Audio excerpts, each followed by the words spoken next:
So hi guys, welcome back to another lecture series on C++ programming. आज के video में हम लोग देखेंगे कि how to find the minimum value node in a binary search tree, है ना। तो बाइनरी सर्च ट्री में एक मिनिमम वैल्यू नोड को हम कैसे फाइंड आउट करते हैं। तो जब भी हमारे पास बाइनरी सर्च ट्री होता है तो उसको सबसे पहले हमें कंस्ट्रक्ट करना होता है। To construct a binary tree, we need to take care. Binary search tree, we place our data in such a way कि जो लेफ्ट साइड का रूट के लेफ्ट साइड का जो नोड होगा वो रूट से छोटा होगा और राइट साइड का जो नोड होगा वो रूट से बड़ा होगा। That will be repeated in each of the subtrees of left and right. ठीक है, नहीं समझ आया? Let's check this.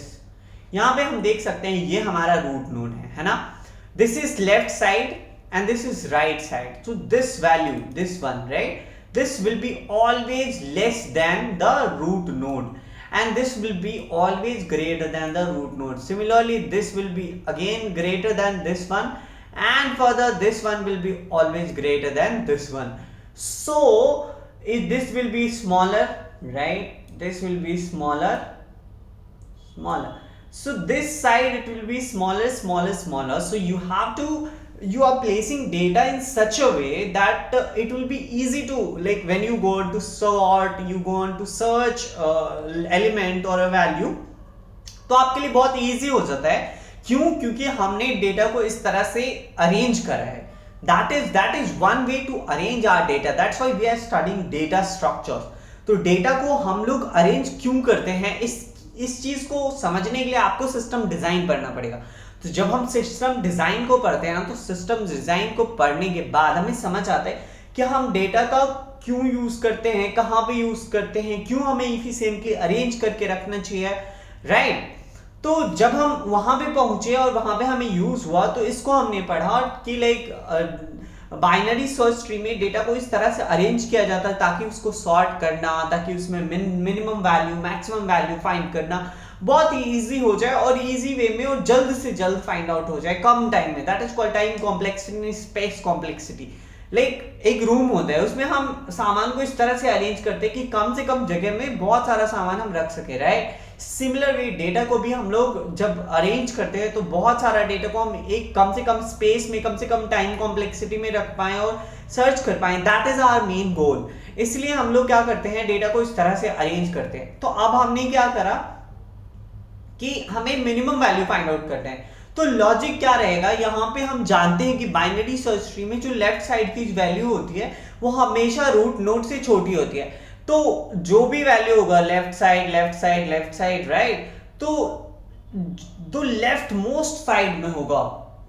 सबसे छोटी वैल्यू कौन सी होगी, जो लेफ्ट मोस्ट साइड में होगा, राइट। अगर हम इधर चले जाएं, इधर ये वाला जो वैल्यू होगा इससे बड़ा होगा, बट ये वाला वैल्यू होगा इससे छोटा होगा। और अगर इसके लेफ्ट साइड में कुछ नहीं है, मतलब ये नल है, मान के चलो n, राइट,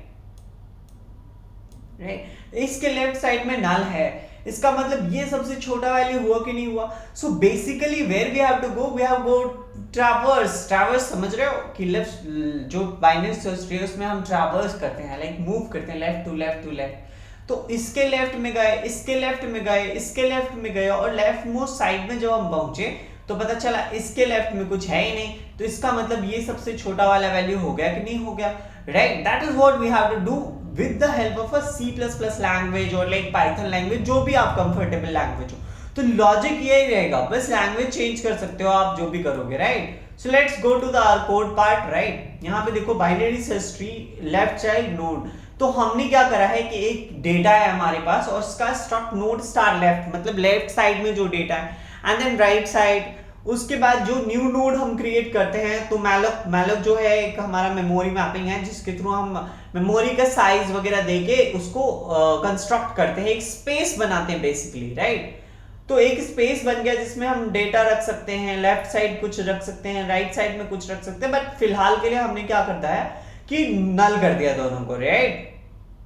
और ये एक पैकेजिंग जो है, मान के चलो एक पैकेट है जिसमें डेटा रख सकते हैं, उसका लेफ्ट साइड है, राइट साइड है। तो बेसिकली एक ट्री हो गया, ये एक सब ट्री क्रिएट करना हो गया, न्यू नोड। तो एक नोड क्रिएट करते हैं जो कि लेफ्ट साइड में या फिर राइट किसी रूट के लेफ्ट साइड में या राइट साइड में हम प्लेस कर सकें। तो इंसर्ट जो फंक्शन है वो प्लेसमेंट का काम करते हैं कि कहां पे कौन सा जाना है, राइट। तो अगर नोड नल है तो सिंपल एक न्यू नोड जो है वो दे दो जिसमें लेफ्ट साइड नल होगा, राइट साइड नल होगा और बीच में हमारे पास जो होगा वो डेटा होगा, राइट। तो वो एक पार्ट हो गया हमारे पास। और अगर data is less than no data, मतलब जो डेटा पार्ट है हमारे, जब जो हमने डेटा फीड करा है, पैकेज करा है जिस डेटा को, और वो डेटा अगर रूट नोड, मान के चलो शुरुआत में क्या होगा कि शुरुआत में तो रूट नोड ही नल होगा इटसेल्फ, तो हम एक रिटर्न कर देंगे और बेसिकली हमारे पास एक रूट आ गया जिसका लेफ्ट साइड और राइट साइड नल है और एक डेटा है कोई भी।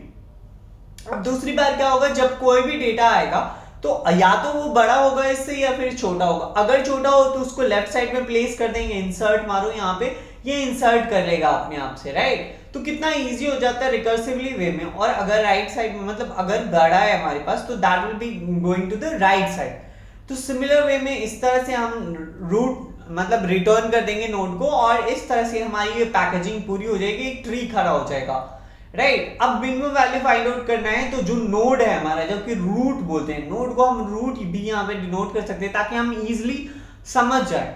तो स्ट्रक्ट नोड स्टार करेंट जो है वो नोड को पॉइंट आउट करेगा। तो जब तक कि करंट लेफ्ट जो है, करंट का लेफ्ट नल नहीं हो जाता, हमने पिछले वाले में देखा था ना कि जब तक कि करंट लेफ्ट जो है नल नहीं हो जाता, current is equal to current left की तरफ चलते जाओ और फाइनली जब आप करंट लेफ्ट के जो भी करंट नोड होगा उसका लेफ्ट नल अप्रोच कर जाए, यहाँ पे नल आ जाए, तो रुक जाओ वहां पे और ये जो डेटा है, जो भी लास्ट वाला का डेटा है, वो रिटर्न कर दो, मतलब भेज दो। तो that will be the lowest value and that will be return. That is what our aim is currently, right. so that will be return and this is the driver code जहाँ पे हम insert करते हैं पहले सारी data को and then finally we call that function called minimum value. So this is simple, so simple code. इसको समझने के लिए ज्यादा दिमाग नहीं लगाना, right?